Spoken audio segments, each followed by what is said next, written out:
See that? See the smoke coming out my car? Today's beverage of choice.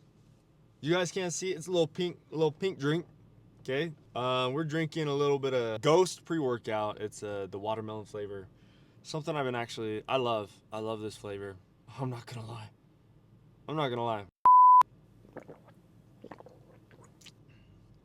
And it's cold. I wanted to film a little bit of a different video today. A little bit more raw, a little bit more, I don't know.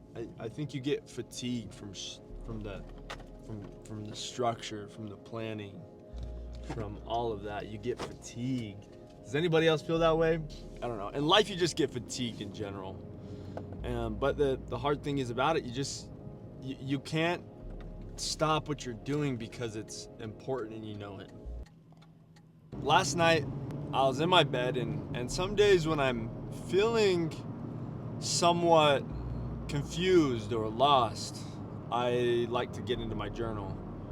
And because I think journaling is the best medication for any feeling, you know, if you're angry, sad, mad, or whatever. I think maybe a little bit. Maybe that was a little redundant. But through any emotion, you know, it's good to journal. It is really good to journal, and I love it. I think it's been really good for me. But last night, what I wrote about, just some of my feelings, some of my frustrations, and then finally what I came to terms with is the concept of acceptance. And what I wrote down was that I accept that I'm not going to succeed at what I'm doing, at least the way that I'm doing it. And I'd realized I've done things the way everybody else does it because I think that's what's successful, and I've tried to put my own twist on it. In the process of trying to appeal to the world, I've lost myself to the world. I've sold myself to the world, and I don't want to get further into my career, which I'll call this my career right now. Some of my plans, my dreams. I don't want to get further into it without myself. You know, like I was doing it for me at the beginning this whole time, why wouldn't I bring myself with me? When you reach the point of acceptance, you finally perceive and understand that there are better ways to be doing things, to be doing what you're already doing. And I think I've realized this, I've come to this point at many different times in my life, and I think if you're a guy, you hit this point a lot. Holy cow, that sun is bright today. It is way too bright for this. We get to a point and you're like, if I am doing this for me, if I've been doing this for me, then why am I not doing it my way? I've decided I want to live life. I want to enjoy life. I want to have experiences. I don't want to have to worry about other people all the time. I don't want to have to think about how other people think that maybe something I'm doing is weird. I don't want that running in the back of my mind. I want to be able to chase what I love and not be interrupted by what other people think about what I love. I don't want to be controlled either, you know, and I've always felt that way. There's a reason why I didn't go to college and things like that. Not to say that college is controlling your life, but for me it felt like there was nothing from college that was going to offer the life that I wanted. I don't know, do any of you guys relate with that? And that's extremely frustrating for somebody who feels like they need to do great things, who feels like they have a duty to be great. I don't care who you are. I know that every single one of us come to earth and know that we are meant to do something great. There's something in this life that we can all do with our talents and our abilities, our way with people that will be great, considered great in the sight of God. Yet how many of us actually get to achieve that? How many of us actually achieve greatness? And I'm not talking about greatness being a financial abundance or freedom from the system, right? I'm not talking about greatness being that. To be considered great means that you've had to have done a great service for people. And in this world, we've become highly individualistic, so focused on ourselves, so focused on how we feel. What was that lady doing? She was giving me the look. She's going like that. What the heck is going on? Oh my gosh. We're in a video game right now. Let me kind of step back a little bit and explain what I'm trying to say. Because what I'm trying to say, I think, could easily be misinterpreted. What am I trying to say? Think about the people who have influenced you in your life. I know every single one of us have that person. I know every single one of us do. We have that person that was especially influential in our lives. We know who they are. We could name them immediately. Think about that person real quick. Who is it in your life that influenced you? If you don't have anybody, you got to get out of the house more. For me, I feel like there are a lot of people that influenced me, and I want to get a little bit more raw with you guys and just kind of share what I mean. I really do feel like there are a lot of people that influenced me, and it was because of how they treated me. There was a period in time where I didn't feel like I was worth it to a lot of people. I really didn't feel like I was worth it to a lot of people. Like I was valuable to a lot of people. I wanted everything that any teenage boy would want. I wanted the girls, you know, I wanted some cool, nonchalant friends, you know what I'm saying?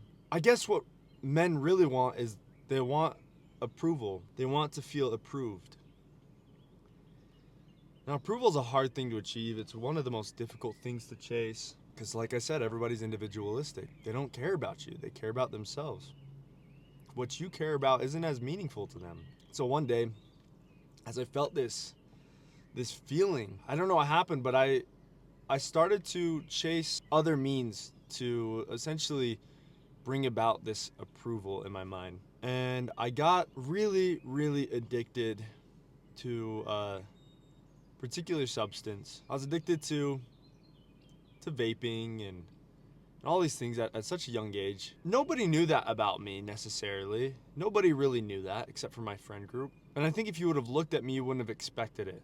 I wanted so badly to be cool and appreciated. And I would go around and I would put on this persona every time I was with my friends. I started hanging out with kids that got into trouble quite frequently. And I knew I wasn't happy, but for a young boy who only cares about approval, you'll do anything. I think people will do anything for approval, to feel appreciated or liked. And that one person to me was a guy named Joe. I'll never forget him. He's about a grade or two older. I think he was like 2 grades above me. He was a senior, I was a sophomore. I was a really skinny, short sophomore. I hadn't hit my growth spurt yet. I barely hit puberty. I was quite a late bloomer. And this guy, I would go to this seminary class that I was taking. In Utah, it's pretty common to take a seminary class. And I'd go to this seminary class, and I would come in with my headphones. And this guy, every time, without failure, you know, he was quite popular. He was SBO, student body president, everything like that. He would make an effort to stop and talk to me.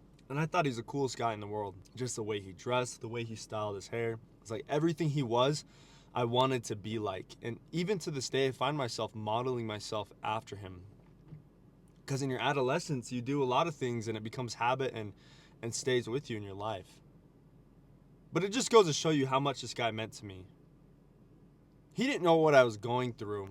I grew up in an area where not a lot of my friends were religious. And so I'd go to these seminary classes all by myself. Everyone had their friends and I was always alone. He would always stop and say hello and reach out to me. It almost makes me emotional just thinking about it, because he had no idea what was going on in my life, what kind of things I was facing. He had no idea how alone I felt at that time. You know, and a lot of guys won't admit this. They won't admit these feelings, these experiences.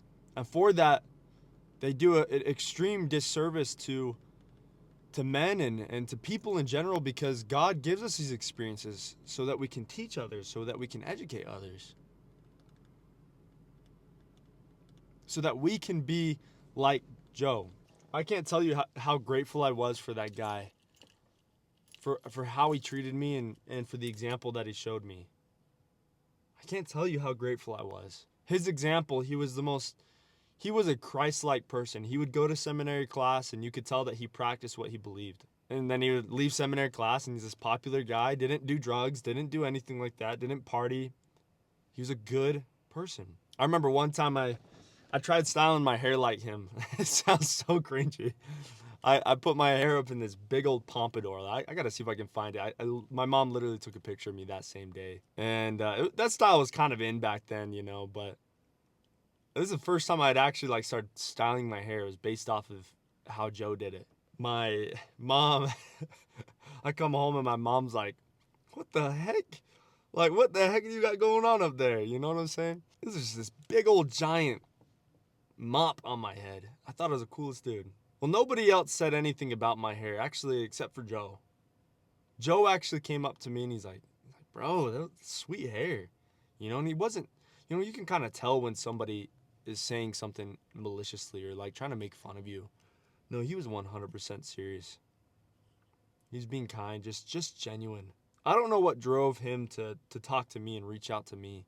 Just to bring you guys some closure, a couple years later, I was able to quit all of my addictions and I left and served a mission. But I can't help but admit that Joe played a big part in that. And I know that we all have a Joe. We have somebody like that. Somebody that we still seek to be like. Somebody that we look up to. Sometimes we forget those people. We forget how meaningful they are. I invite you guys to look for that person again. And I invite you guys to be that person for somebody else. It's not the friends that you have or the clothes that you wear. It's being yourself. Just be yourself. People will already look up to you. And then just reach out to those that nobody else does. Talk to them. Be friends with the nerds. Who cares? Who cares? Be friends with them. Be kind to them. Accept that this life isn't about clout. It's about how you treat others. And those are the people, the people that are going to remember you for being great are those that were impacted by the things that you did. They'll never forget you. Even if it was a one-time interaction, they will never forget you. They will always think about you. They'll wonder how you're doing. 10 years, when they have kids, they'll still be thinking about you. And they'll model what they do after what you did for them. Because it meant so much. Because of Joe, I found my way. There's many other people in that seminary class that had the same truth, that had the same example of Jesus Christ. Yet only one of them enacted that example and made me want to be like Christ too. So I guess that's my invitation. Be an example for those people. It's not about what you do that's great, what technology you invent, what you bring to the world or what you bring to the table. Yeah, those things are important. But what you do to others will forever be more monumental than anything else. It is the person that has a conversation, that reaches out, that smiles, that will always be loved and appreciated. You have no idea how you impact people. People don't talk. They never will. And you'll never know that you impacted them. But one day, your name will be lifted up because of the good that you did. Because of the good that you were. My name is Gabriel Bowman. Thank you guys so much for watching this video. It was super rare. I don't film videos like this at all. If you guys enjoyed it, please leave a like, comment, and subscribe. I really do appreciate it. If you really like this style of video, I'm gonna keep doing it because this feels better. It feels more organic, right? Like, I'm sick of being lied to by everybody on social media. I'm sick of being lied to by these fake personas. I want real individuals, real people looking to become better and do great things. And if you're looking to be a part of that group, I've got a Discord down below. We can start up together. We can help each other out and we can be friends to each other. Life is a lot easier if you've got a community that cares about what you love. And that's very rare to find nowadays. And anyways, whatever. I'm going to get off my high horse and I'll see you in the next video. Bye. Oh, I post every single Monday.